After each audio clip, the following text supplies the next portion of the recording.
All right, we're recording. You can go ahead. Oh, okay, wonderful. Thank you all for joining today. I want to call this meeting to order. And thank you all for agreeing to serve on the St. Louis Stimulus Advisory Board. Right now, St. Louis is at a crossroads with deep racial inequities compounded by an unprecedented pandemic, economic recession, and a wave of violence that has pushed families across our city to the brink. The over $500 million coming to the city through the American Rescue Plan represents a lifeline, and we have a responsibility to seize this once in a generation opportunity to transform an intolerable and unsustainable status quo. I'm grateful for the engagement of my colleagues on the city's Board of Estimate and Apportionment in this process. I look forward to this opportunity to learn together from some of the most insightful voices in St. Louis and to working with you to deliver direct relief to our city responsibly, equitably, and quickly. Finally, thank you to all of the St. Louis residents participating in this process, to the nearly 500 people who shared their priorities through our survey, to those observing this meeting from home, and to the countless others relying on us to invest these funds in line with the community's priorities and for the most transformational impact. We hear you, and we're dedicated to getting you the help you deserve. But before we get started, I want to do some level setting for today's conversation. First, it's important to note that this is an advisory board, not a decision-making body. The city's budget power will continue to lie with the Board of E&A. Additionally, the management and oversight group will discuss in more detail. There may be a need to convene an intergovernmental executive coordinating council in order to align the city's priorities with those of other entities receiving ARPA funds, including St. Louis County, St. Louis Public Schools, Bi-State Development, and many more. Second, this meeting is focused on direct relief, on meeting the critical needs of individuals, families, businesses, and neighborhoods across the city and getting those funds out quickly. That's why I propose moving forward with a direct relief appropriation of no more than $50 million as soon as possible and hope to get this passed by early June. To be clear, I'm committed to funding transformative long-term investments like affordable housing, bus rapid transit, school renovations, community and rec centers, and public safety access point, as well as making significant investments into workforce development and college promise programs. However, these projects will take time to build out and should be selected and prioritized through a robust public process. At this moment, we need to move forward with direct relief as soon as possible. Third, please bear in mind that this is a public governmental body and its meetings, internal documents, and work products will be public. If you have not filled out the public disclosure form, please do so. And along the same lines, I understand that the working group sign-up form my team sent out was inadvertently restricted to city employees. It should work better now, so fill it out at your earliest convenience. And on a final practical note, we're lucky to be joined by dozens of very distinguished St. Louisans. In order to be respectful of everyone's limited time, I encourage attendees to refrain from extended monologues or restating points already made by others.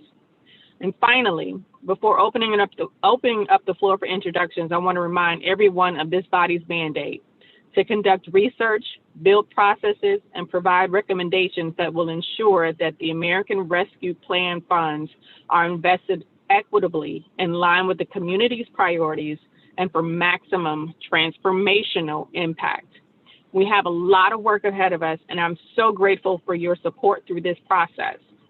With that, again, my name is Tashara Jones. My pronouns are she, her, hers. I'm the mayor of St. Louis, and I'll pass it to David Dwight, who'll be facilitating the rest of the meeting. Thank you. Thank you, Mayor Jones, for that introduction and that charge, and for inviting us to be part of this process. So we'll start off with introductions. Again, my name is David Dwight, and the Executive Director of Ford v. Ferguson. And I've been asked to facilitate today's meeting while we find a more regular structure for passing around or delegating the facilitation role for these full Stimulus Advisory Board meetings. So what we have up for today is to do introductions, to then go to working group updates where we'll spend the majority of our time, then go to open discussion, particularly around some key decision points, to Mayor Jones's charge around the direct relief process, and then into some next steps, including scheduling our next meeting. Before we go into intros, just reminding one more time, you fill out the work group sign up sheet, which I believe Noelle is also going to put into the chat, especially if you're new and just joining the board. But even if you already have work group assignments, it would be great to fill out that link just so that Noelle and Jared and the team have the full list. So please fill that out. So I'm going to pass it down this list. I'll just say your name, and then if you could just say your name, your pronouns if you're comfortable, and your title and organization. So we'll start off with Jared Boyd. Good afternoon, Jared Boyd, he, series pronouns. I'm honored to serve as Chief of Staff in the Mayor's office. Thank you. Rodney Boyd. I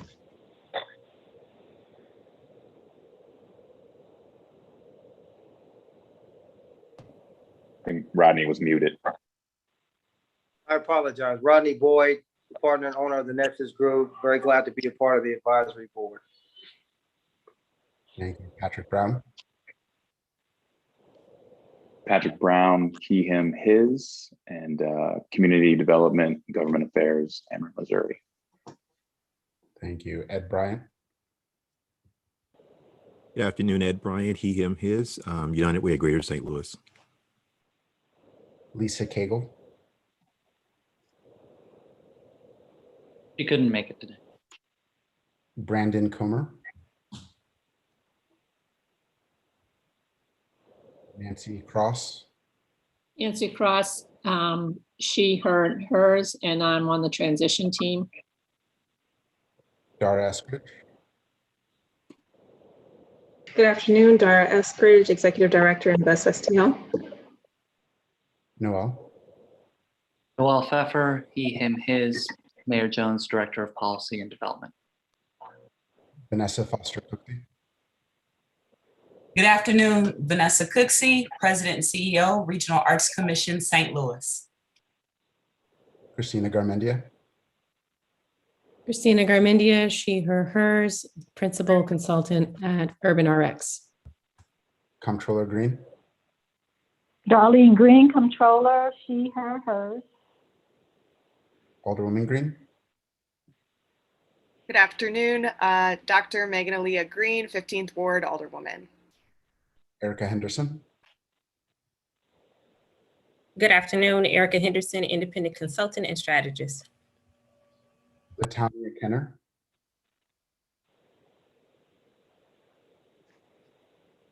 Grace Kyung. Good afternoon, Grace Kyung, she, her, Campaign Director with the Retail Response Team. Molly Metzger. Good afternoon, Molly Metzger, she, her, hers, Senior Lecturer at Washington University. Sandra Moore. Sandra Moore, Managing Director and Chief Impact Officer at Advantage Capital. Ario Benson. Ario Benson, President and CEO of the International Institute of St. Louis. Pleasure to be here. Chris Penner. I'm Chris Penner, Professor of Sociology at SLU, and I use the he series pronouns. Jason Purnell. Jason Purnell, he series pronouns, Vice President, Community Health Improvement at BJC Healthcare, Associate Professor at Washington University. President Reed.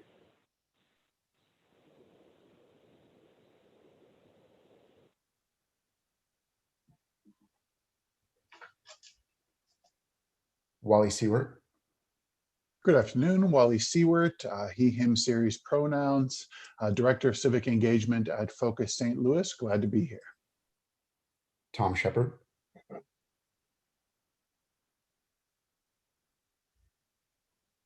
Paul Sorensen.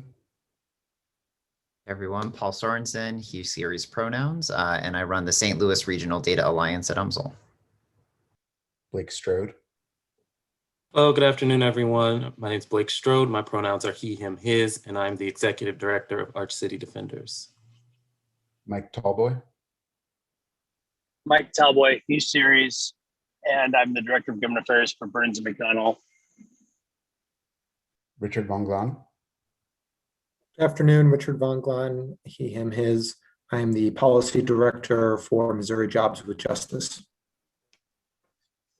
Rebecca Weaver. Good afternoon, everyone. I'm Rebecca Weaver, she, her, hers pronouns. I'm the city's program manager at the Nature Conservancy in Missouri. And Yasha West.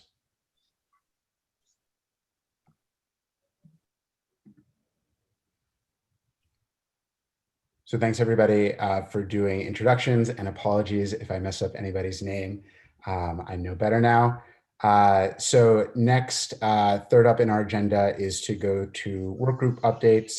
Like it's been mentioned, most of our meeting will be structured around these updates, and it'll also be an opportunity to bring newer members up to speed to frame further discussion, particularly some of those the next steps.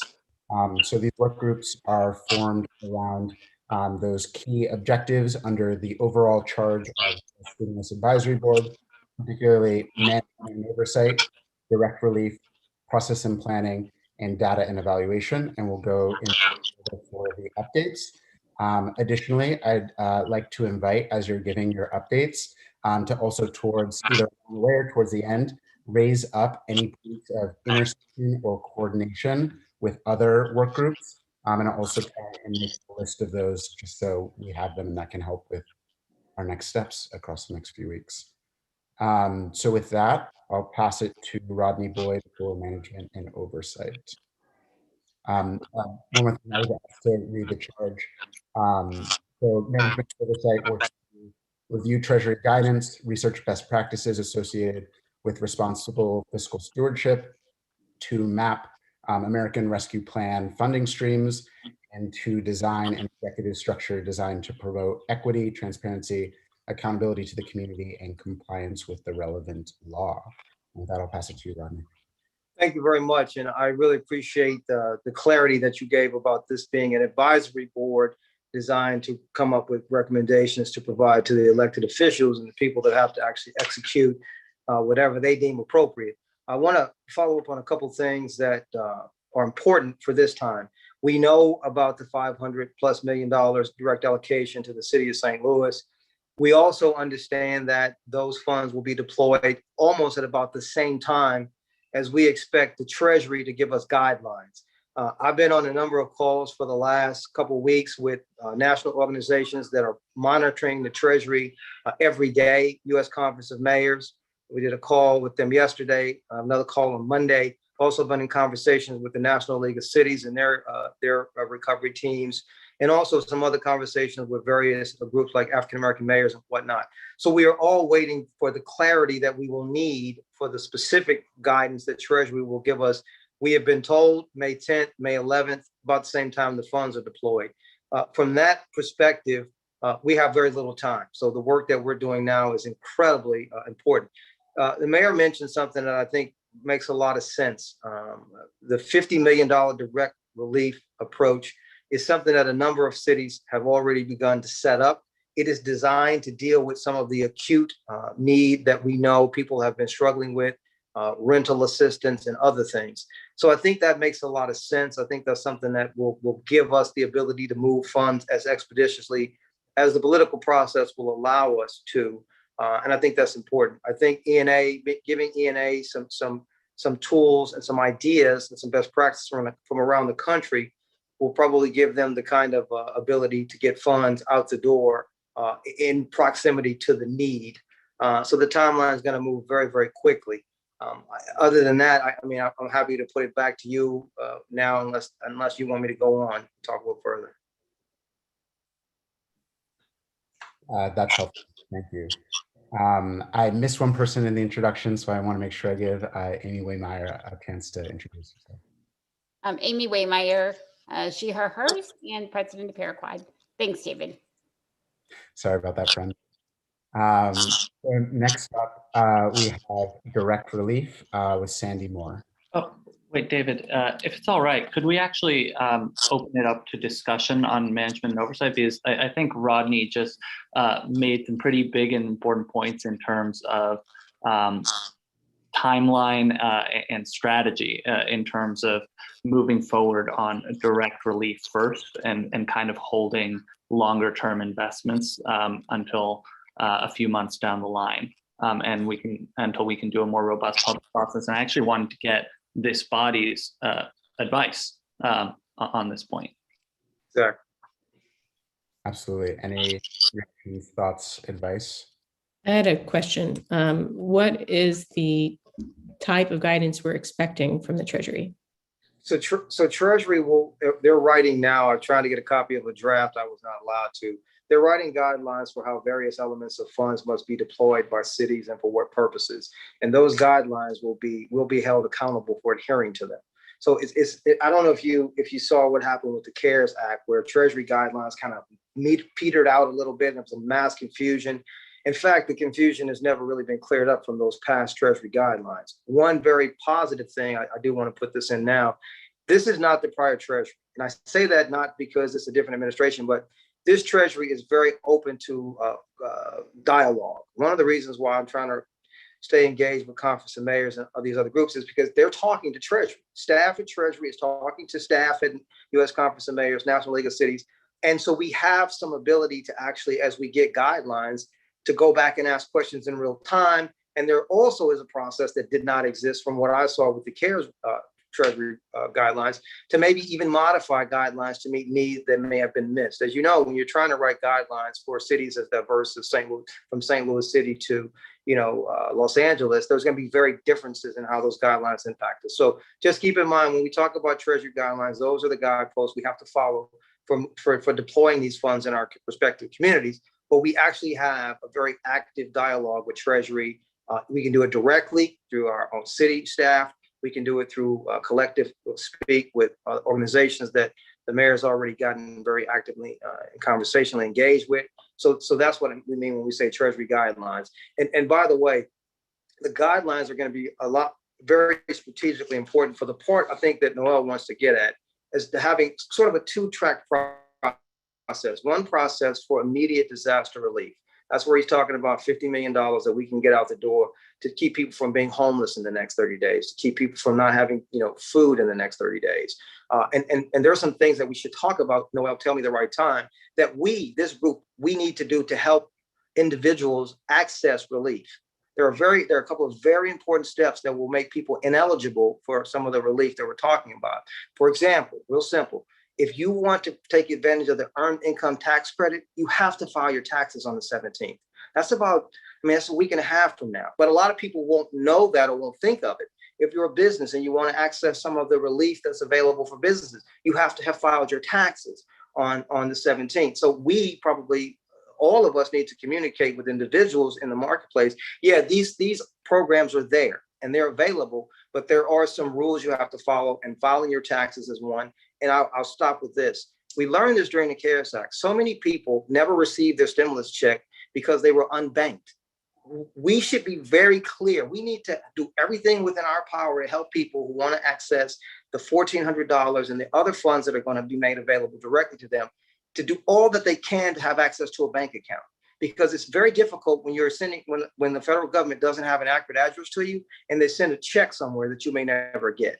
Those are just a couple of points about guidelines and some of what I think we as a working group need to do to help individuals and the first tranche of money be able to access the relief that they so sorely need.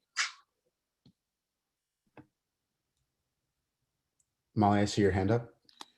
Thanks. Yeah, so I just wanted to add a couple basic points of fact in terms of level setting. So in terms of the $500 million, and anyone please correct me if I'm wrong, but I understand that the major sort of bucket of funding is coming through the state and local fiscal recovery fund.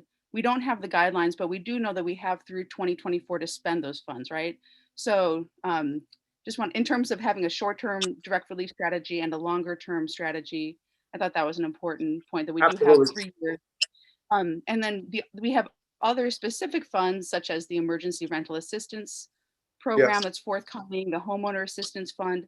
So when we get into the direct relief framework, it's important to know, even though we don't have that specific guidance yet on the big pot of money, we know that those sorts of activities, you know, rental assistance, utility assistance, mortgage assistance are definitely part of what, you know, the expected activities under ARPA. Absolutely. Any other questions? Thanks for that, Molly. And I think it also speaks, because there are so many different funding streams coming down through different entities that different entities are eligible for. It speaks to the need for some real intergovernmental coordination, right? Because SLPS is receiving funds, Bi-State is receiving funds, the city is receiving funds, the county is receiving funds. And so one of the things that we've been talking in the management and oversight working group is, okay, how do we coordinate this and set and align our priorities? Yeah, I think, Noel, you're absolutely correct. So you have identified sort of the easily identifiable groups that will be available for funds. There are others that we may not even be aware that they're eligible for funds. For example, there'll be funds that Slate can go after to do some of the summer jobs initiatives for some of the recovery, lack of job opportunities in the past. So what we're going to have is a process where there's kind of like an immediate working group that you got the advisory group now, but there's going to have to be another structure set up that will be, Noel, as you said it well, convening the various entities that are eligible for funds, whether they know it or not. And some of that we'll have to educate people on. We will have plenty of guidance to show people how to go after what buckets of money that they should go after. And I think getting that kind of, and I hate this phrase, I hate it, command center, but that kind of collaborative stakeholder group convened regionally will be important, because funds will be the key. I think a big key that we all will agree to is we need to leverage funds from a regional perspective as much as possible. Some of the organizations you mentioned are regional. Probably the most regional of them all would be Metro. They are St. Louis City, County, and the Metro East. So they will have funds that they can go after that will traverse St. Louis City. I know this is a St. Louis City advisory group initially, but the broader group needs to be inclusive of the agencies and entities so that we can all sort of work collaboratively to pull these funds.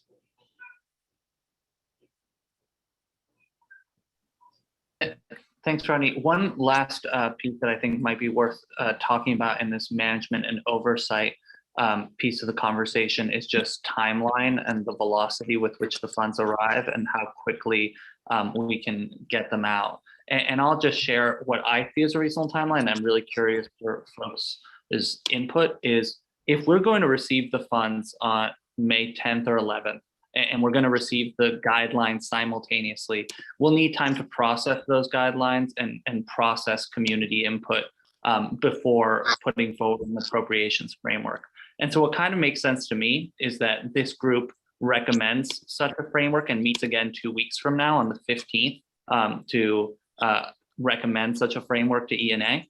And then ENA meets, there's currently a meeting set for the 19th. It may make sense to move that up to Monday. So essentially we can recommend the appropriation and get it to the Board of Aldermen by Tuesday so they can adopt it and send it to committee on the 21st. And then they could hold a committee hearing with public comment and then meet again on the 28th to second read the bill and then meet again on June 4th. And if they could suspend the rules, then they could be third read and passed on the 4th. And then we could start getting money out to individuals, families as early as possible. That's what's in my head as timeline, but curious what others on this call think.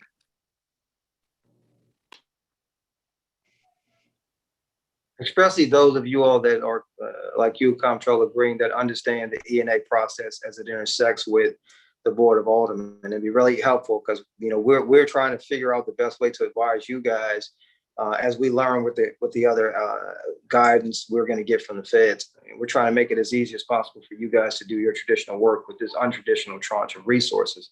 So feedback from you all or anybody at the Board of Aldermen about the proposed timeline. Is it too ambitious? What do y'all think? Very helpful. Alderman Green, your hand up. I was going to say, I think that's a really fast timeline to get through the Board of Aldermen. especially because I would anticipate that there would be multiple committee hearings on something of this magnitude. There would definitely, with our new rules, be at least one meeting where there is public testimony that we would be taking on whatever guidelines we put out, and I would anticipate that if there's a hearing with public testimony, there'd probably be a follow-up one with any kind of amendments or input from aldermen. I think that would be a pretty quick timeline to expect that to get through the board just in one committee hearing, and then by suspending the rules. I cannot think of anything that would have moved quite that fast, especially of this magnitude through the board. Hi, this is Comptroller Green. I just wanted to chime in.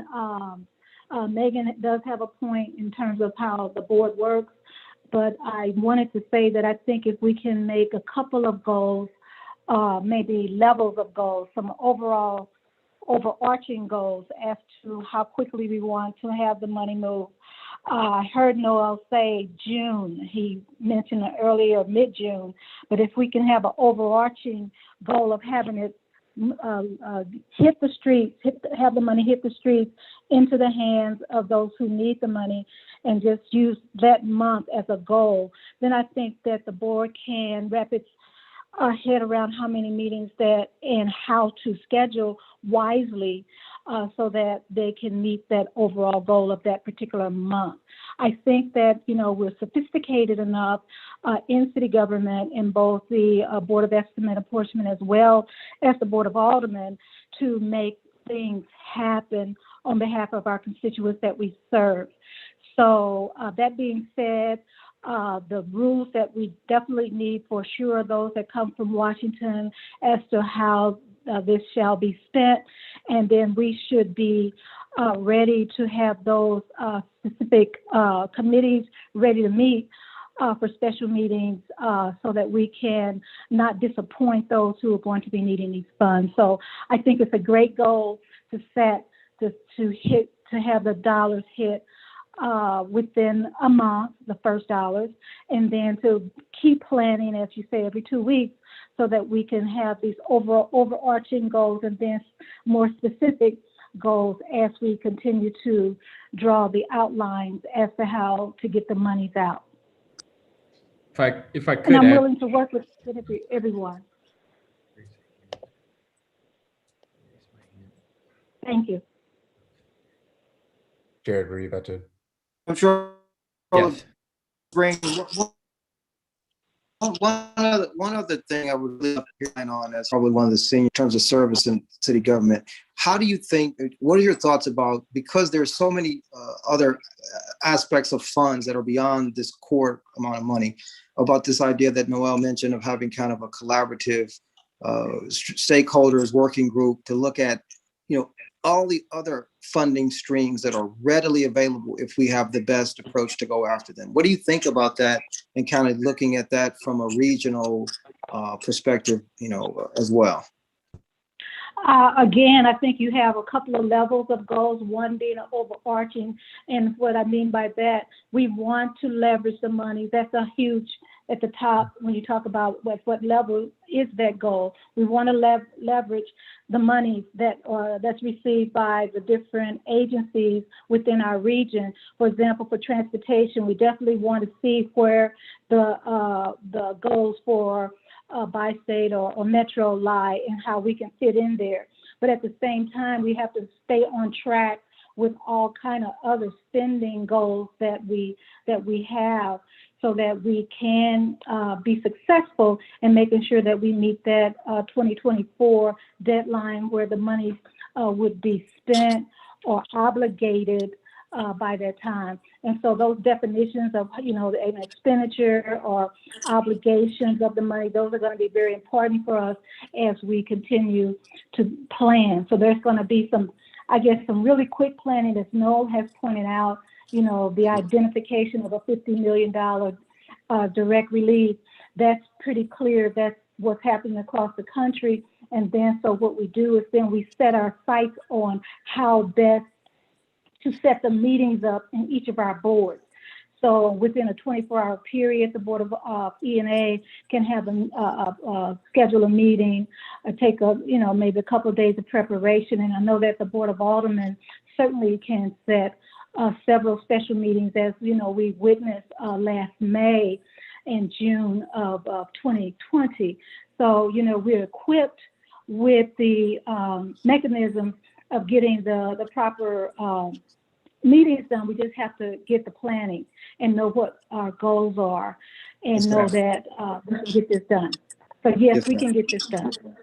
Thanks for that context, Comptroller Green. I want to pass it to Patrick and Jared if they wanted to say something, and then I want to move us forward to the rest of the working groups, because I think some of these exact issues that are being brought up could have some good connection points and context from some of the public input that and the frameworks that Direct Relief and Data and Research are putting together. So Patrick, Jared,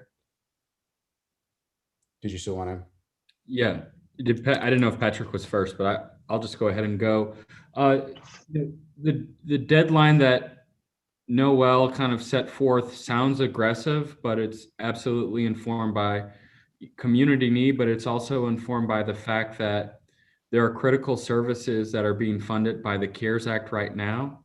And on June 30th, we will be ineligible from using those funds, those CARES Act funds, as of June 30. So, the urgency for a June deadline is informed, like I said, by not only community need, but by the fact that we will lose that critical pool of resources for unhoused services and other COVID-related services. It's a great point, Jared. It's one that we need to keep in front of us as we think about the timeline.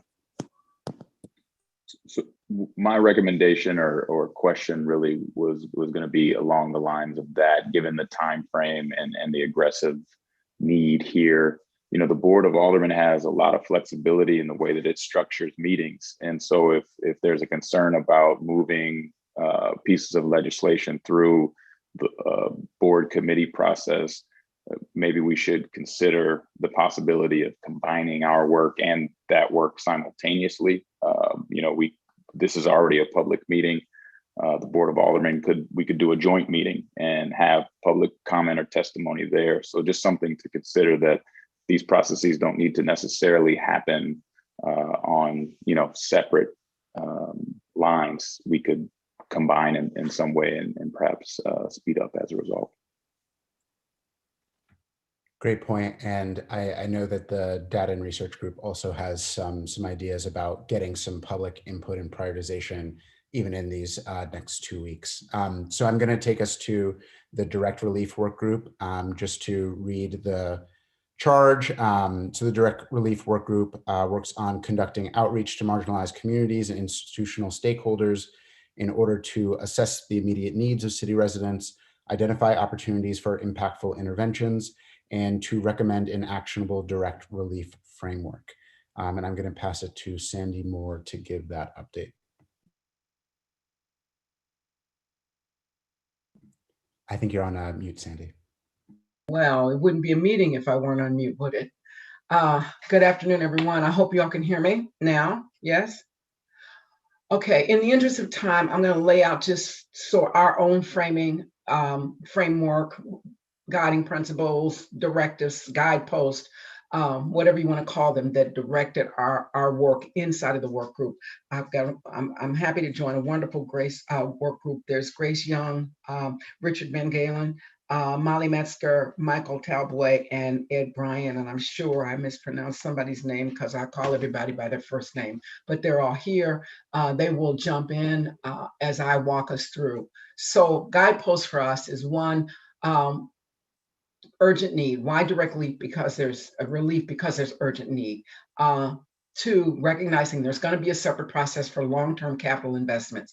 We've heard that already, and we're operating within that framework. Three, we have to seize this opportunity looking through an equity lens. We can't go backwards and do what's been done before and wind up with an inequitable distribution of relief here. Four, it's a work in progress. We know we don't have it perfect. I think all of us have been at this for now 3 weeks and some days. Even wizards can't get it perfect in that amount of time, but it's a work in process. We are looking at potential implementing partners. We know that there's just enough planning that has gone on. We've certainly want to hear all the time from our residents, but we've got more than 500 direct comments around the areas of direct need. So we're thinking about implementation at the same time that we are talking about the categories or the sectors that need to be addressed. So we'll have implementing partners, and they are emerging implementing partners. And then we want to make certain that despite the fact that we are the direct relief group, and this is our framework, so it's what's right in front of us, we also want to embrace innovation in everything that we're doing. That is the platform that the mayor has stood on or stands on, and we want to make certain that that's done here also. So next, I will give you the large categories, but before I go on, team members, is there anything that I missed on our sort of framing guideposts? All right, hearing none. Rental, utility, and mortgage need. One set of categories, and we do have broken out in some detail what that looks like, and then some emerging solutions. But let me go through the big categories. First of all, small and distressed business assistance. An aha moment that we had as a group is that we needed to say small and distressed, and we had to think about what businesses would need, basically and through a framework a lot like what do households need, because many of the gaps that businesses are feeling now, particularly small businesses, just businesses that are distressed themselves or providing assistance in distressed areas, many of the things that they need or what households need, in that there are gaps that other things can't close. They need rental assistance, they need mortgage payments, they need pay assistance in paying for delinquent accounts that would prevent them from continuing to do business.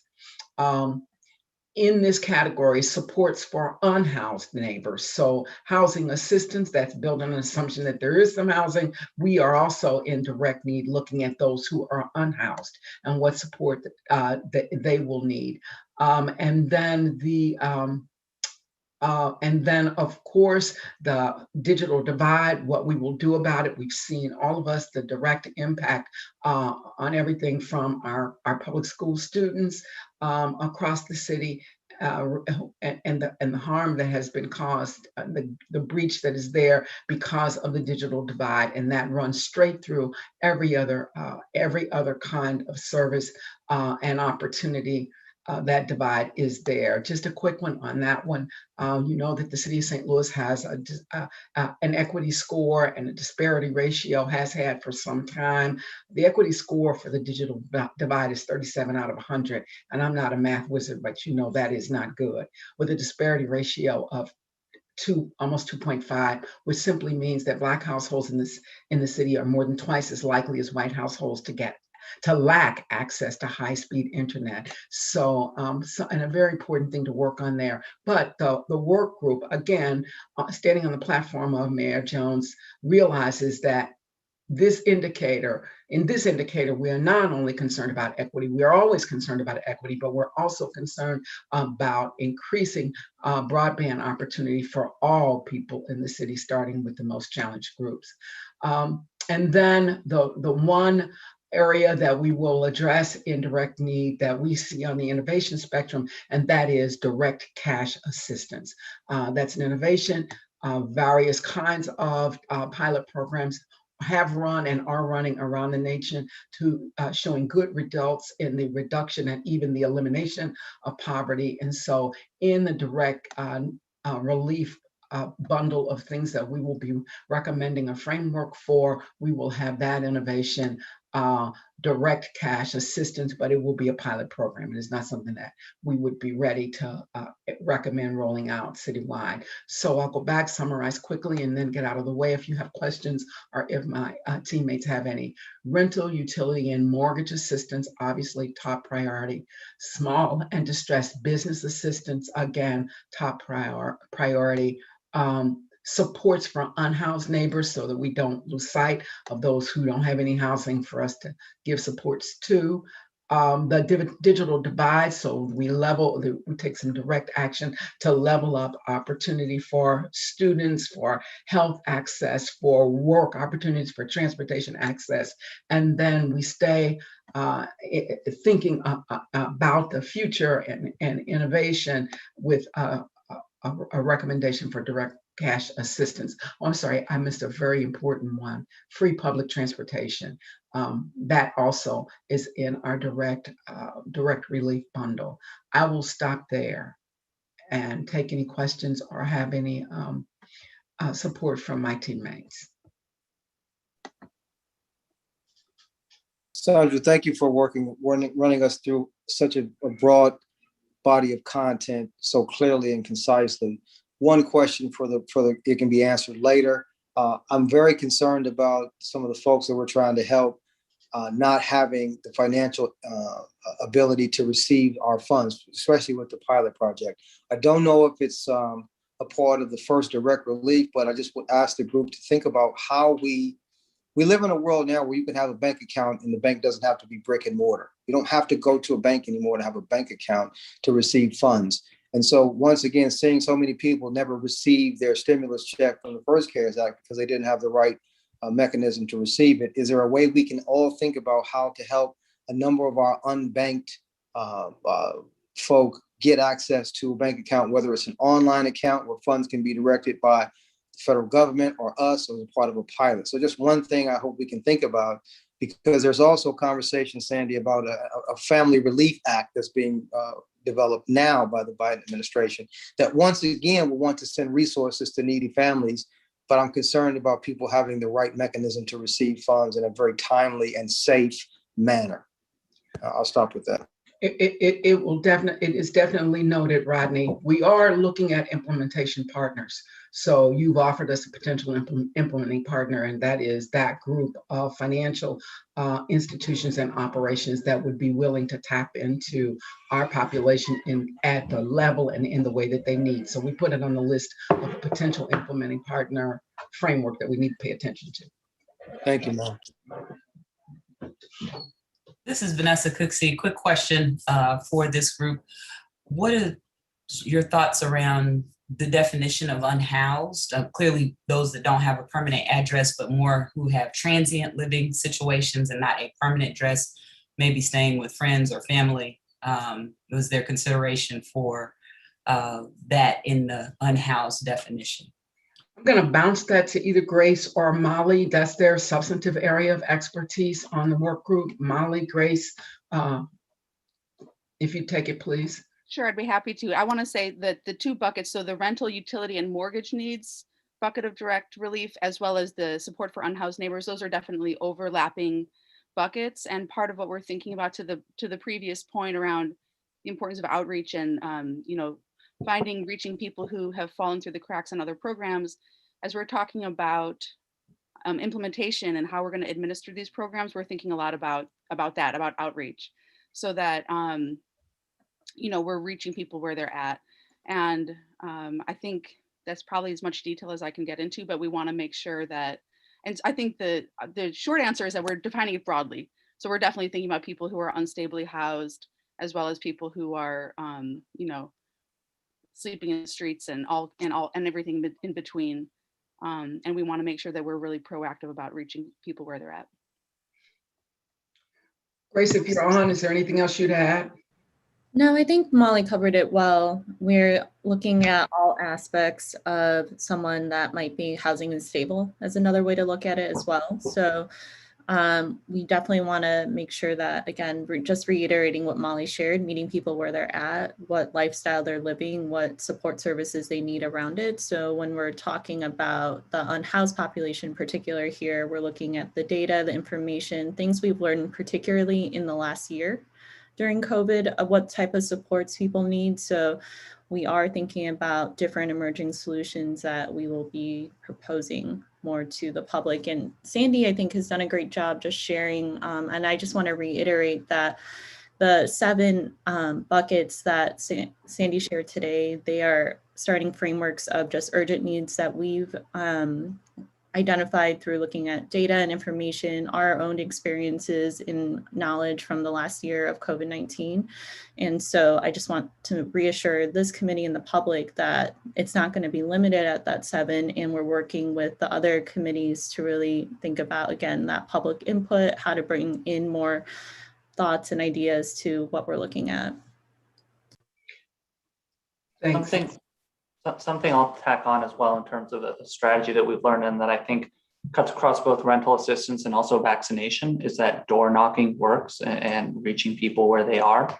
And that'll certainly be a focus of the direct relief package, is really getting out into the neighborhood and offering this package of services and supports to people and investing in that outreach. And then there's also a couple of other pieces that may also wind up in the direct relief framework that I want to flag or at least raise for the group's consideration.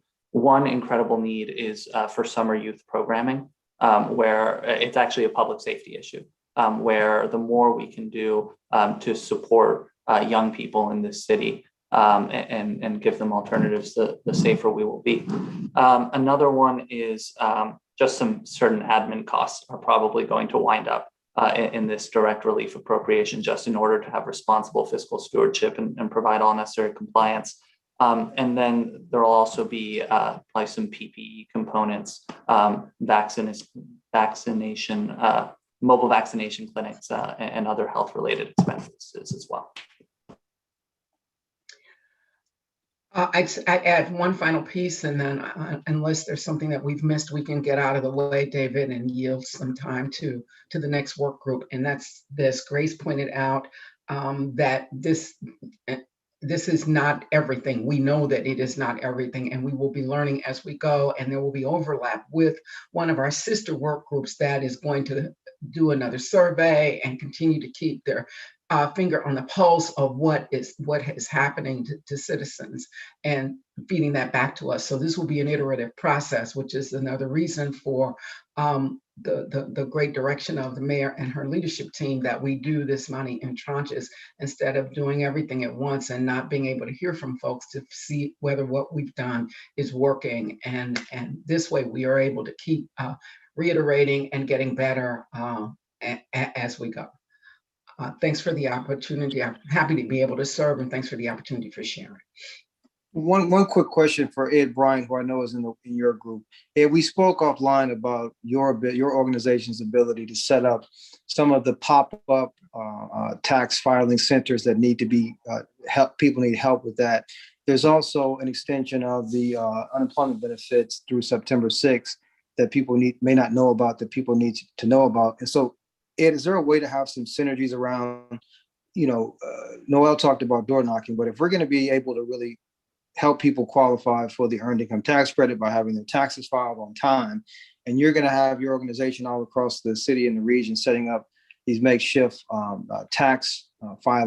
free tax filing centers, can we incorporate some of these other educational components when we have people at the table getting their taxes done?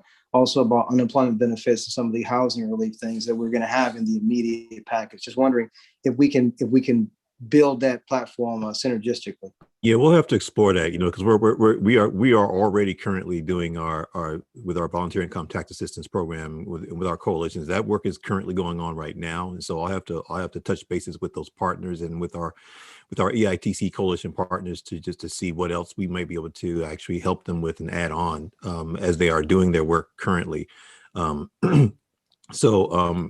that's something that I'm gonna go back to my organization, on Monday and just kind of begin working that to make sure that we can get that information out to the EITC coalitions and to the volunteer income tax assistance prep sites that are already currently happening. Okay, Thank you. So I'm also trying to, when it gets to this like quick turnaround time, track some of these overlaps between the different committees. And so I just wanted to run through a few of those to see if I've heard some of them. So in terms of direct relief in relationship, people raise systemic interventions around banking people and how that will be a necessary step for some of this direct relief, as well as process for door knocking and marketing needs. That to me just sounded like the process and planning work group. Does that sound right as the point of interconnection? I think that is the point of intersection. I think you're right. That's helpful. And then I also heard in our discussion the actual prioritization of input for the first $50 million, and that's like a direct connection to the data and evaluation work group. Yes. Yes. And then for management and oversight, the connection to data and research to talk about best practices from around the country on implementing direct relief, any key questions on Treasury guidelines, and also getting clear about those eligibility and ineligibility aspects. So that just being like an information sharing connection point with data and research. And then that's all I had for there. Does that sound right? Yes. I'm just trying to capture them because it'll be a quick turnaround. So any last, Megan, I see your hand up. Did you have a last comment here? I just had one last question, I think, as it pertained to direct relief, and another area that I don't think was discussed, but was wondering if it maybe pertained, but looking at it from a criminal justice standpoint and understanding that, you know, a lot of the folks that have been in the Justice Center have been just waiting for jury trials, and we're getting to a point where things are opening up. Is there potential or possibility for some direct relief to be used in ways to speed up that process and get people their court dates in a faster manner, so that we're moving people through the system a little bit faster? All right. That's interesting. A great thought. Yeah. Worth looking into. Molly, did you also have a? Yeah, I just want to say, let's add that to our agenda for the direct relief working group, as well as something that's in the chat, but I don't think it's in the chat that all the attendees can see, which is legal services around eviction prevention. We have a lot of households who have eviction filings and or judgments. You know, we still have the eviction moratorium now through May 31st, thank goodness. But that's not actually that much time. So I think adding that to our agenda would be appropriate too. And I just wanted to add, one of the other ideas we're thinking about as an emerging need is as people may leave the jail system, or those who are newly evicted and looking for housing, potentially adding that as an idea for direct relief, as well as thinking about no barrier shelters as well, so that folks can have a place to stay. One last thing, I think it fits in the same line of thinking about the jail, the legal, and I'll leave this to the legal folks. There's a significant number of child support arrears cases that have evolved because people were already struggling and then were out of work last year. And so I know I've asked the state for the numbers on people that had their licenses suspended because of arrears that sort of aggregated last year. Is there a way to look at these child support arrear situations where basically now people, because their licenses are suspended, are unemployable and unable to actually take advantage of some of the opportunities? Can we provide some kind of assistance in that space for people that have these circumstances? We can get the data from the state that would not only help folks maybe get caught up on their arrears, but would also help the moms and the kids who receive no funding for that period of time. And in some cases, because people lost work that they had, jobs they had in the tourism industry that shut down for almost a year. So I just want to make sure we flag that because it's a real problem. The number is growing significantly in our region for people that are literally in the criminal justice system because of child support arrears, and they've been unemployed and haven't been able to find work for at least now, in some cases, 13 months. I just want to flag that as something we should also try to figure out if we can help. Thanks, Rodney. And I'm just bringing up from the chat the point that Jason made about getting this to the areas and people of greatest need and most pressing issues, and just noting that as a connection from data, from direct relief to data and evaluation, as well as they're reviewing data from sources like 211 and others. So with that, I'm going to go ahead and move us along, just looking at the time. So process and planning, which will be Wally Seward, and to read the charge. Process and planning works on researching best practices for processing and incorporating public input, on designing an accessible participatory budgeting process, identifying structural gaps and long-term investment priorities, and recommending processes designed to empower and engage city residents. Wally? Thank you, David. So the membership in this group is Lisa Cagle, myself, Grace Kyung, Nancy Cross, Ed Bryant, Jason Purnell, Mike Tallboy, Erica Henderson, Rebecca Weaver, Dara Eskridge, and David Dwight. And if you're signing up for groups, we're a lot of fun. We would welcome you. The first thing that I want to name is one of the things we did was attempt to pull some kind of core values touch points to make sure that whatever work we did going forward always came back to those points, and we pulled those from the mayor's charge to this full panel. So 3 points we decided to always keep front and center for us was, number one, equitable investment. So all of these are from the mayor's charge. Number two, communities priorities, and number three, transformational impact. So we're using those three kind of concepts as our core values guidance as we move forward. In initial meetings, the group has developed some internal procedures and practices. We've got a rotating chair for meetings.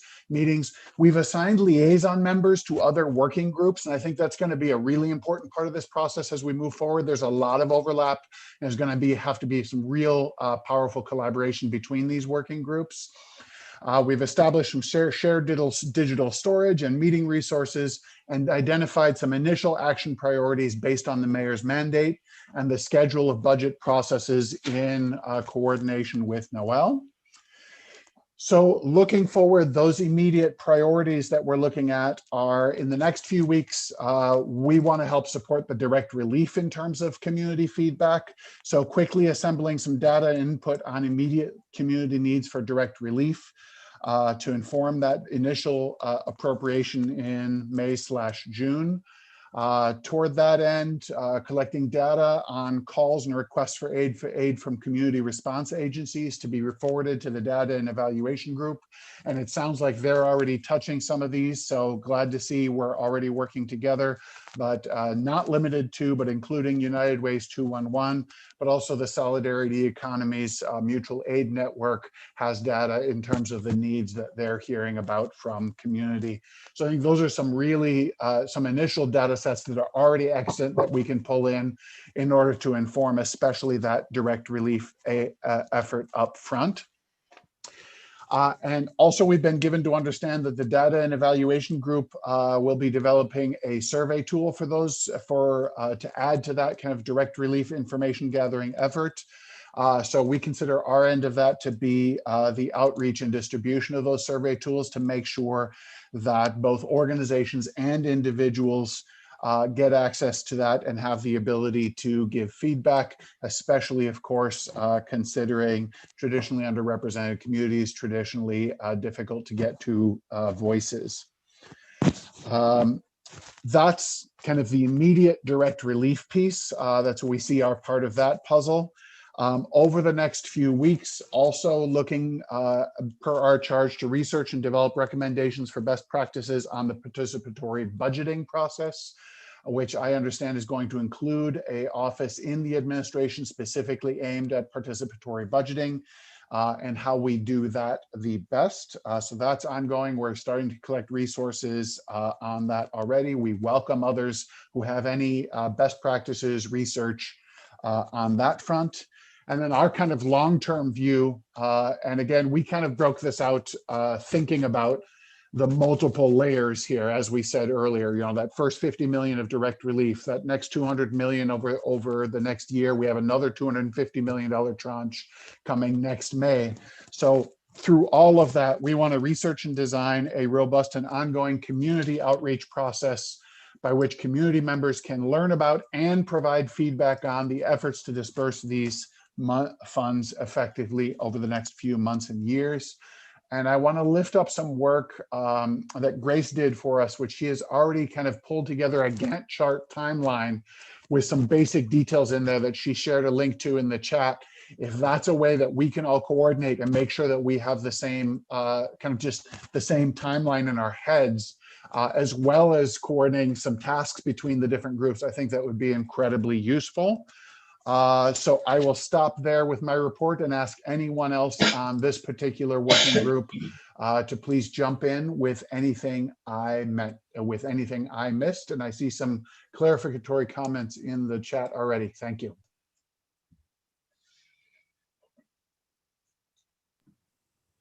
Anyone else from the work group have additional pieces?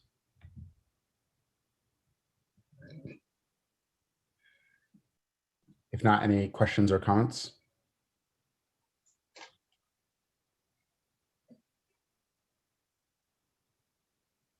Christina?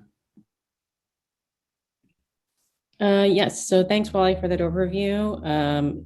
A little bit, I'll be working on the data and evaluation team, and one of the questions that I have is how we're going to measure transformational impact and like what that will mean for each of these categories. So if we take rent relief as an example, is it just enough where they won't get evicted, or is it a month's worth of rent? Like how are we going to measure transformational impact? And just keeping in mind for the other working groups, there definitely is data available to help answer some of those questions, but not all. And also, if we want to be engaging the community in helping us answer those questions, we'll want to do that for the direct relief package in this next survey.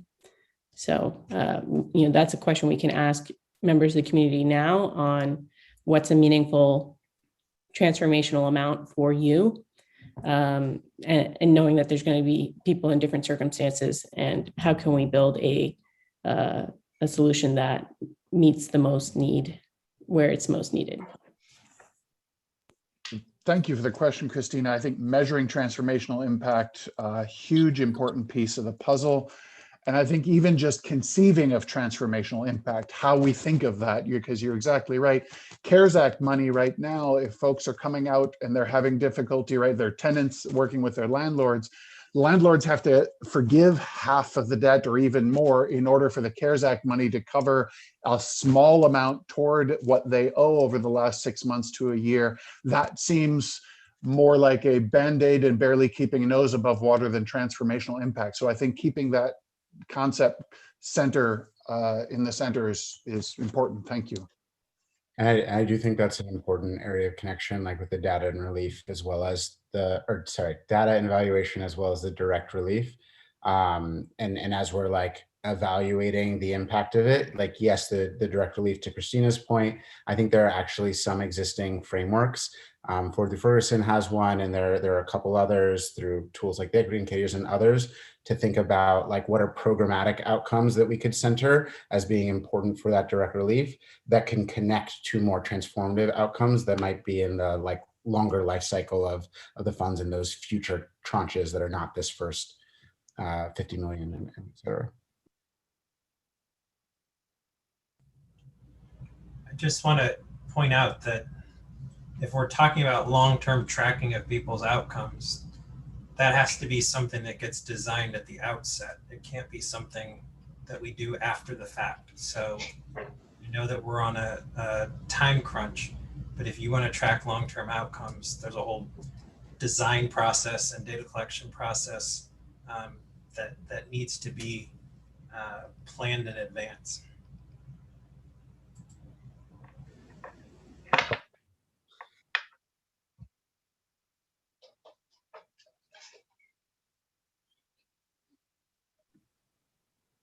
Any additional comments or thoughts for the process work group?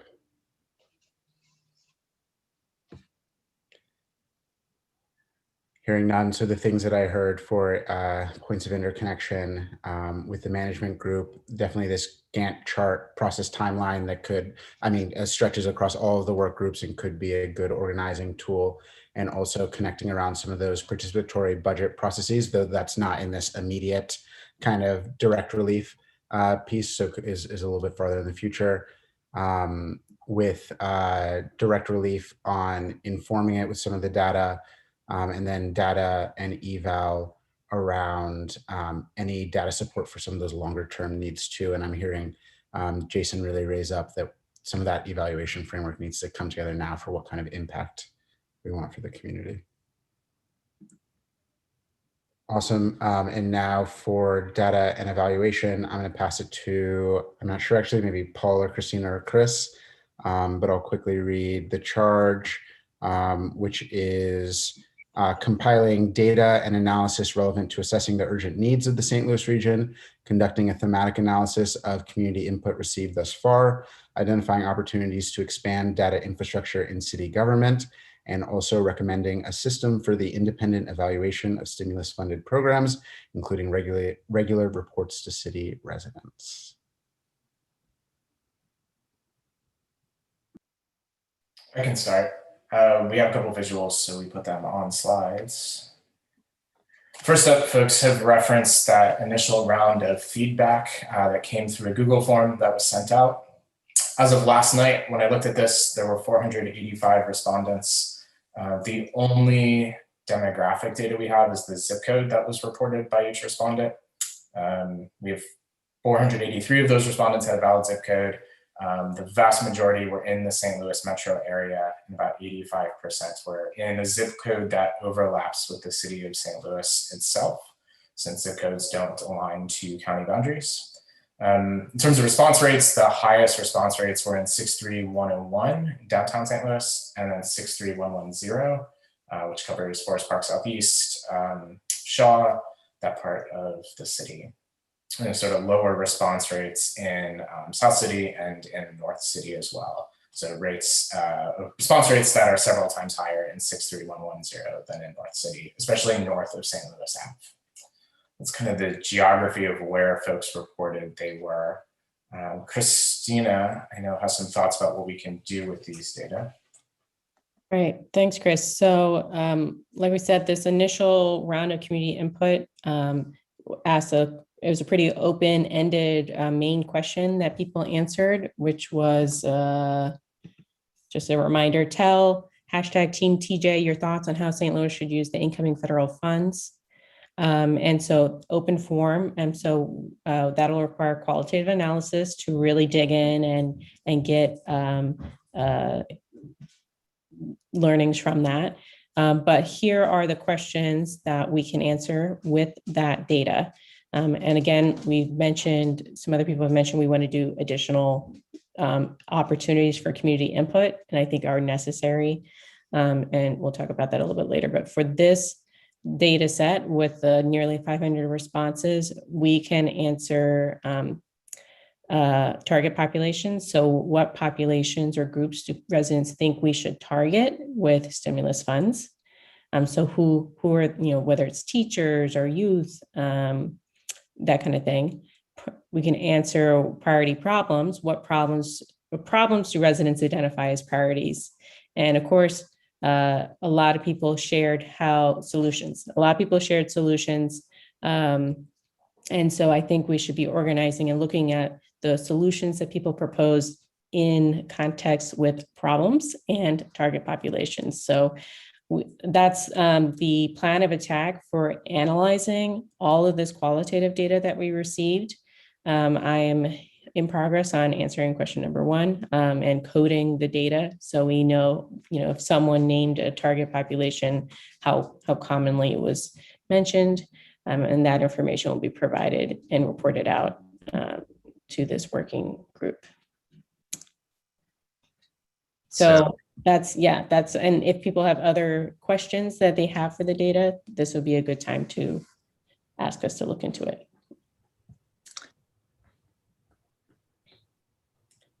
Yeah, and I think as Christina and the team dives into sort of the the more scientific way of sort of reviewing these responses and doing coding, we also wanted to give folks a really quick snapshot using a word cloud of the things that were popping up as the most commonly mentioned words throughout all of that open text. And so we put together this quick word cloud. You can see need obviously rises to the top. As well as concerns around housing and schools and communities and making investments. So again, this is not very scientific, but I think it really underscores the emphasis that was, sort of stated many times today about getting those priorities, direct assistance funds out soon, as people also kind of consider the long term. And so we're also, as the working group trying to understand, so how does survey feedback or focus group feedback or whatever it is, also align with some of the quantitative data that we may have, from the city, from other local sources like 211 or mutual aid. And so we can start to stitch together as complete of a picture as possible that can be responsive across working groups. I think that's it. I think that's our report out. We might want to talk a little bit about, we talked about in our working group meeting yesterday that we should be putting out an additional survey to the community by Monday related to direct relief, some kind of survey instrument. And definitely want the language and insight from those other working groups that have been talking about what are the additional things we need to know from the community related to direct relief. But in terms of actually implementing and designing the survey, we're ready to do that. And it sounds like process and planning is ready to get the survey out. So now we just need the specific questions and content. Christina, is it okay if I share the two that we discussed? So the two kind of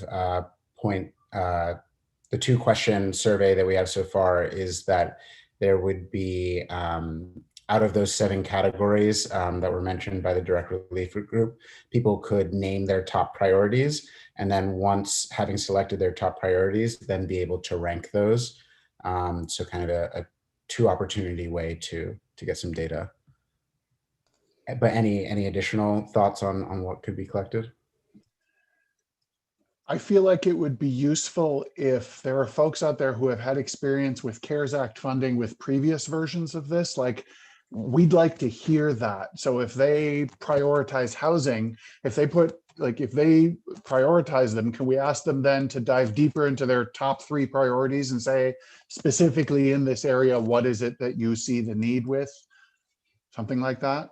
And I'd like to say from the process and planning, I don't know if we're ready to get the survey out, but we're ready to get moving on getting ready to get the survey out. To that point, what does this instrument look like? Just kind of physically, we're doing digital and physical? Have we thought about that? Just a point of clarification, if we begin drilling down beyond rankings, you're getting into qualitative data that is unique, and that qualitative data has to be then analyzed further to come up with themes and understand what broad patterns are. So unless there's a kind of predetermined list of things that you have in mind when you're asking what was your experience with CARES Act, it complicates the data analysis end of things. Just a thought.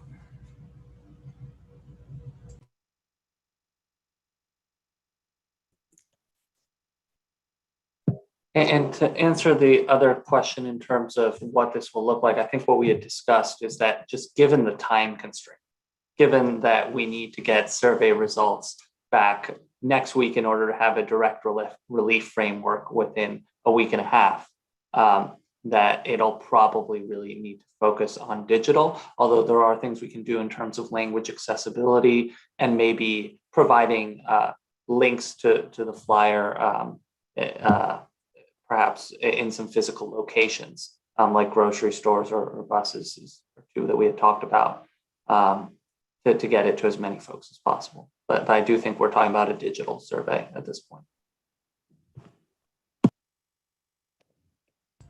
Another thought in terms of, I mean, we know that 477 responses was not representative of the entire city of St. Louis. So an effort to focus north of St. Louis Avenue and in other areas where there was lower response to the initial sort of open-ended question would be another thing for, I'm in both groups, so another thing for us in process and planning to think about. Jared. I had a question for primarily Chris and Paul, and to a certain extent, Jason. We are asking you all to do very important work on a very short time frame. You all within your institutions have the capacity to involve additional people, or is this something realistically where we're going to need to find additional money or people to pull off?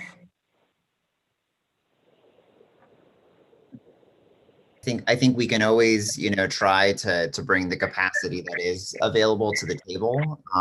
One thing I think we also emphasized yesterday to Noel is that, data capacity is going to be something the city needs throughout this process.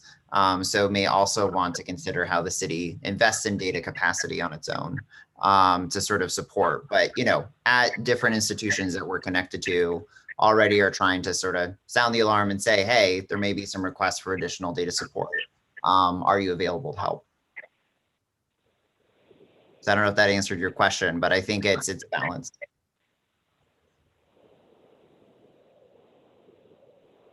So yeah, I think as long as the survey is primarily quantitative and is short, this quick turnaround seems somewhat feasible. I think if we start to add, as Jason said, qualitative questions, our ability to do that is going to slow down pretty dramatically. Yeah, because it seemed as if there's a need for both outreach and data analysis. And when you start talking about that seems like it's a larger lift. I do think something that will help is that whereas the first one was kind of an open question, this one will have kind of more a clear menu of options of what we're thinking about, and then asking the community for help prioritizing those. So hopefully that'll make it a little bit more straightforward. Yeah, although I do want to underscore especially the outreach components, and given what Chris presented about survey distribution and where there may need to be some more proactive outreach, I think in terms of additional, like, where do you focus first? That's probably the thing that deserves investment to make sure that there is representative voice.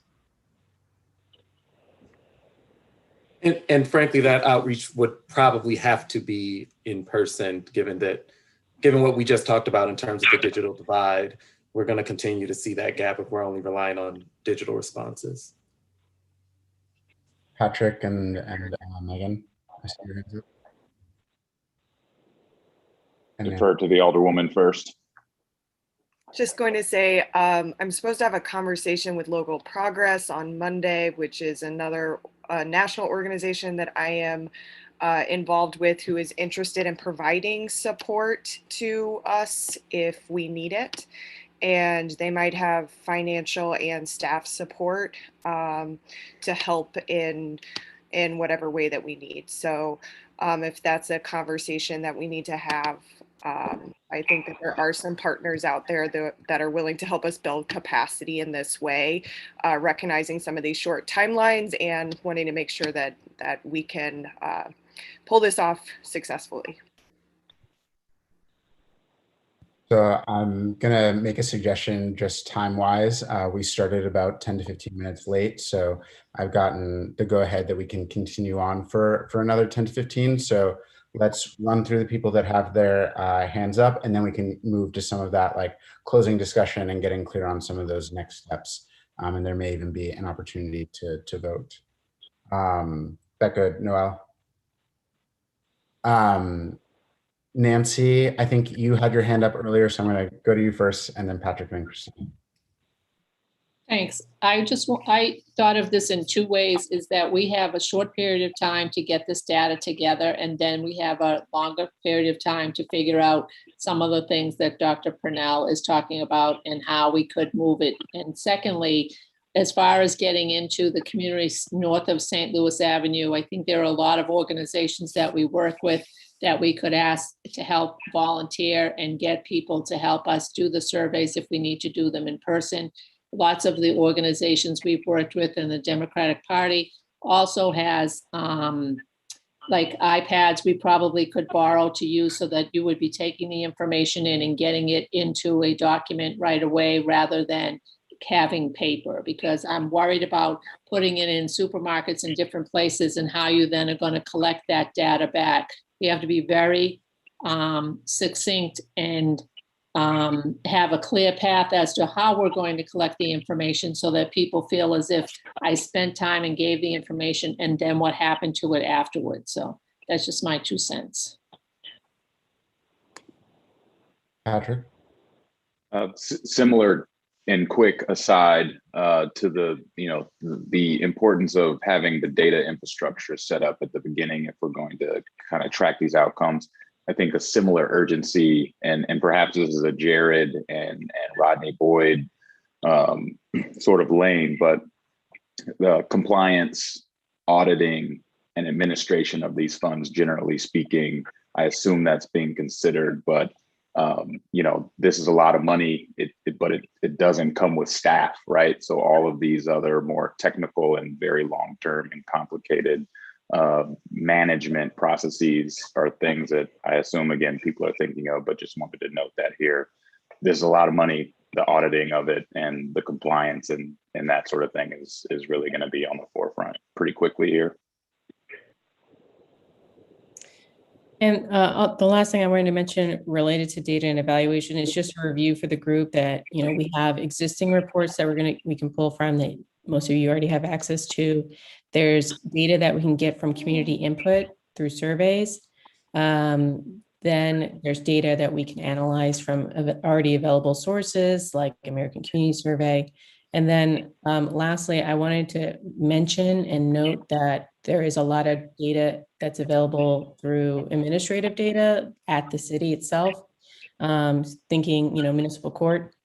And just from my experience being in city government in 2017 and 2019, knowing that we don't have a lot of capacity internally to these departments right now to analyze data, but the data exists. So something I would ask the city representatives to help us think through is getting some technical assistance from within these departments that might be willing to put some time on pulling data or analyzing data, or maybe just pulling data and we can analyze it for the purposes of this planning. Thank you. Patrick, you put your hand back up? Okay. Okay, Wally, really quick, and then I'm going to move us. Just a quick question. I'm wondering to what degree the healthcare systems community needs assessments might be useful here.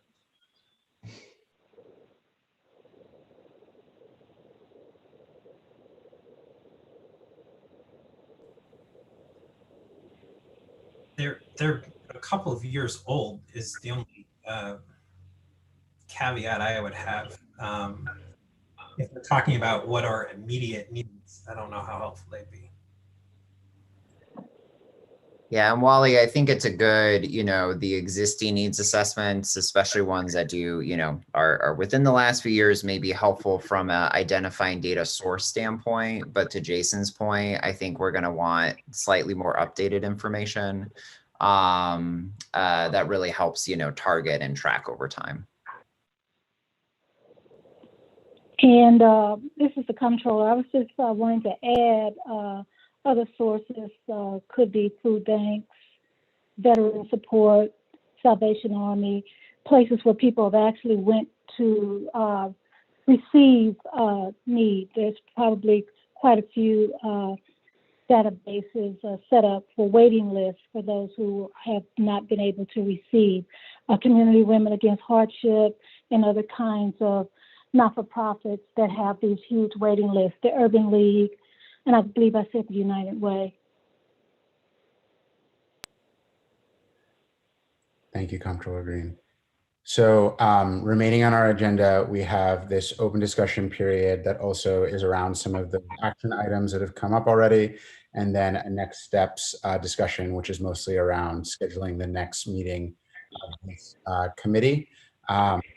I wanted to give a quick moment to pull in two questions that were asked through the Q&A.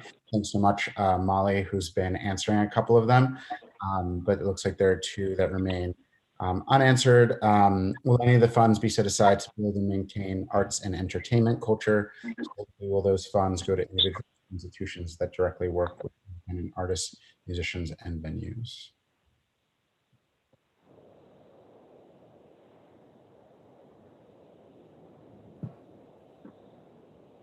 I think certainly artists, whether there will be a specific program for artists, I can't answer right now. I think venues will certainly benefit from a lot of the small business assistance piece, and individuals, regardless of their employment, will benefit from a lot of the rental assistance, targeted basic income, and other prongs.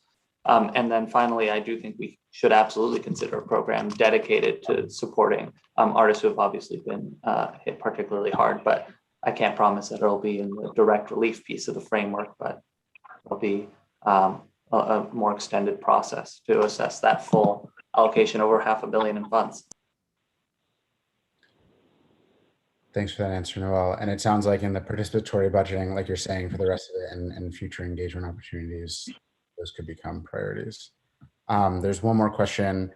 Will the target population include programs that offer immediate assistance to families and adolescents in high crime areas such as Walnut Park, the Ville, Dutchtown? Huge opportunity to reshape the social causes of disenfranchised residents. That I do think is in the direct relief piece of the framework, and with that youth programming prong, but definitely need to look for implementing partners, because we recognize it as a need, but frankly need to figure out more about where the highest impact programs would be.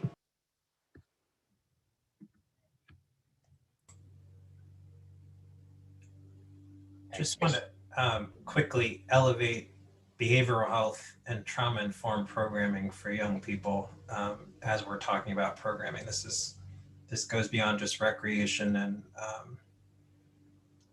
enrichment programming.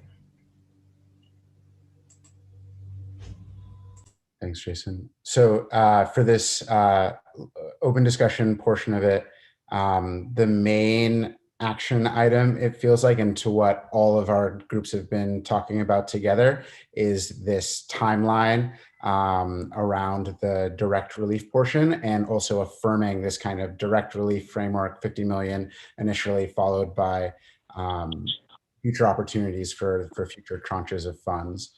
And I correct Noel in that there's an opportunity for the advisory board to affirm their consensus. Absolutely. I think if we do want to do a vote so that the advisory committee can consider recommending this framework, the alternative, of course, being kind of a more overarching discretionary authority to allocate the 250 million in the first tranche. But I don't know that we need to vote either. I think Noel is correct to fast track the first 50 million. I'm reminded that the Board of Aldermen does have a summer recess. So we really want to, I guess, decide today that we want to get the relief out starting, in the June month, June, July. Because Megan, you're on. Can you tell me when the board goes down? I believe it's the middle of July. Yes, it's the middle of July. Let me look at the exact date. It should be July 16th as looks like will be our last day in session, although can always get extended. It's been extended in the past if there's pressing issues. And the return is mid-September. It's always the Friday after Labor Day. So those are some considerations in terms of the timeline to keep in mind. Thank you. So I can take like the opt-out version in terms of it sounds like from all of the group report outs that we're operating around this kind of the process that Noelle explained earlier. Any concerns about that?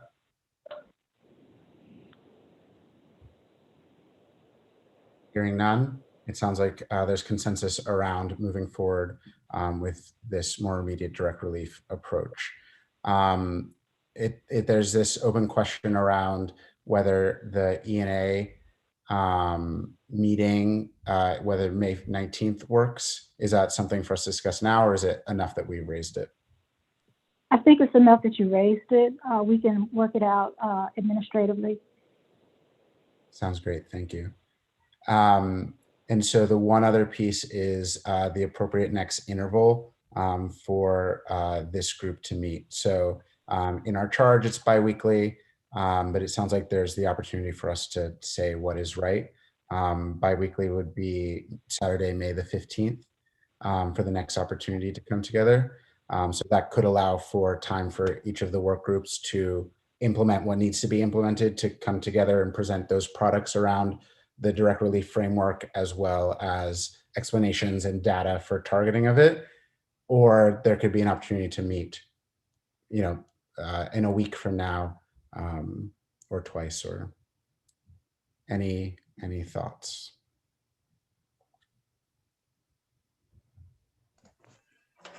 I think at least bi-weekly, but I am wondering if we can adjust to maybe the top of the day on Saturday, or if there's any way to, because I know in my committee things that has been voiced. So I'll just put that on the table.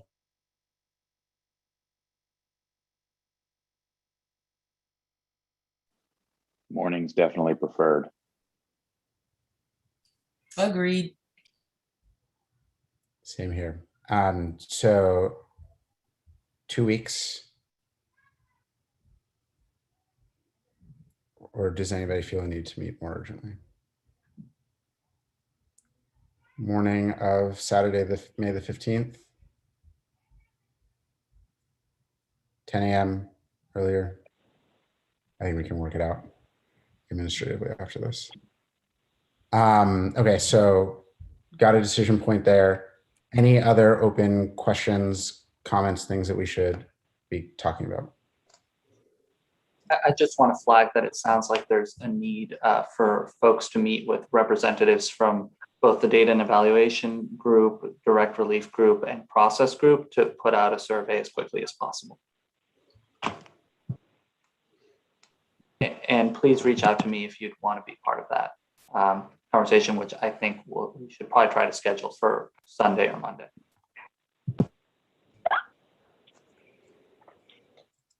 So right now the planning and process and planning group is meeting weekly on Thursday at lunchtime. But we can add to that, at least for this initial push.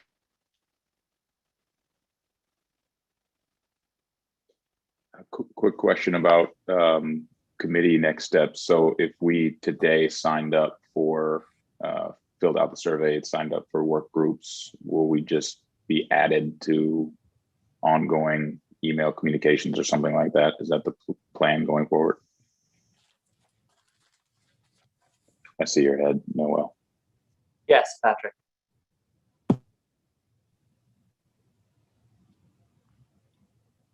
Can we just discuss now what is this intersection between these committees supposed to accomplish? What's the charge of this? Is it to finalize what items are on this survey? Yeah, I think putting out the survey will need input from all three of those committees. Direct relief in order to write the questions, data and evaluation also to write the questions in terms of what information we're collecting, and then the process group, or at least some folks from there to help us distribute it widely and make sure that it is accessible to the community. Thanks. To that end, can I just lift up the fact that I put in chat that we have created a sheet with where we were asking people to suggest organizations to reach out to in order to for this distribution. We as a committee will add to it. It's just started, but the more brains that are looking at that, the better. And I will put the link back in the chat again.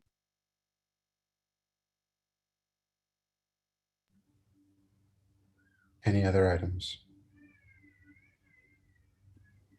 This is Nancy. It's just a clarification. It seems to me that the data and the direct relief people are the people that need to meet quickly to figure it out. And then the process people need to figure out how it's going to be processed. So I'm just thinking that there's 52 people on this call. And if we're going to do a meeting quick to get the questions going, we really should put it back in the hands of the subcommittees that are working on that. And I'm on the process, and in my mind, we should be figuring out how we're going to distribute whatever comes out and just weighing in on that, but we're not doing the questions. That's not our charge. So I'm just trying to make some clarification so that we can move this quicker rather than drag this. I think that's a good suggestion, Nancy. And just for planning purposes, we'll use the same platform, I think, as the previous survey, continue using Google form. Unless there's, I think for more long, for quick questions like this, Google form is perfectly good. But other mechanisms will be needed in the future for longer term questions.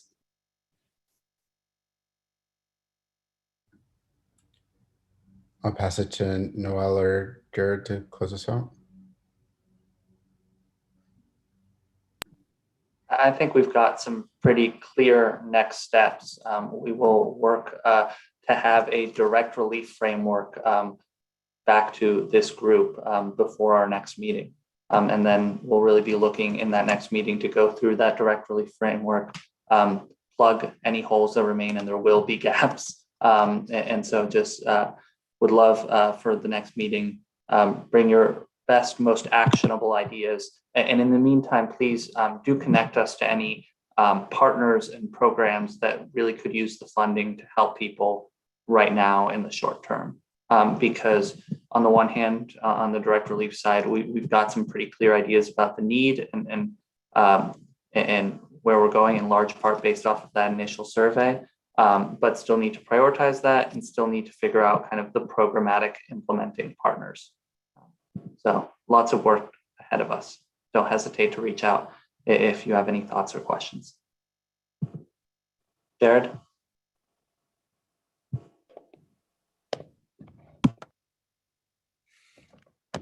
I just want to thank everyone again for coming together on such short notice. We have an unprecedented opportunity, but we also are faced with incredible needs in our community. And this is an opportunity to help people and change the trajectory of hundreds of thousands of lives in our region, in our city. And I think we've got folks here who want to get this right. So thank you so much. And, we're always, I think it's important to lift up the staff that have been helpful and critical to moving this process. So Noel and everyone else who have worked through the night and early morning. But like I said, this is an incredible opportunity, and we thank each and every one of you, both who are participating, who are watching, who have sent comments and questions even. So, I know Mayor Jones, I've had the privilege of working for her for 8 years, and community input and involvement is always at the center of the work that she tries to do, and being able to carry that into this office has been an honor and privilege. So thank you all again.